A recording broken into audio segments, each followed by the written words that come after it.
প্রতিদিন সূর্য কোন দিক দিয়ে ওঠে? কথা কয় না, পূর্ব দিকে।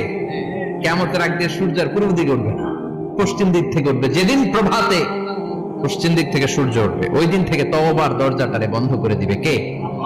তার আগ মুহূর্ত পর্যন্ত জীবনে যত গুনাহ করেছি, অন্যায় করেছি, চোখের পানি ছেড়ে ক্ষমা চাইলে ক্ষমা করবে কে? শয়তান আল্লাহরে চ্যালেঞ্জ দিছে, আল্লাহ তুমি আমারে জাহান্নামে পাঠাবা, আমিও তোমার বান্দা করে লয়ে একসাথে জামাতে ঢুকমু।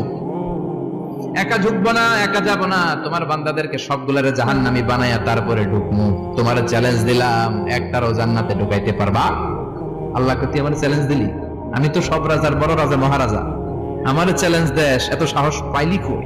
তুই আজীবন ওয়াসওয়াসা দিয়ে পাপ কাজ করাবি, একদিন তাফসীর মাহফিলে এসে আমার বান্দা ক্ষমা চাবে, আমি মাফ করে দেব, তুই কি করবি? আজীবন অন্যায় করবে, আজীবন পাপ করবে, জুলুম করবে, একদিন চোখের পানি ছেড়ে আমার কাছে কান্নার মতো কান্না করলে আমি সব গুনাহ মাফ করে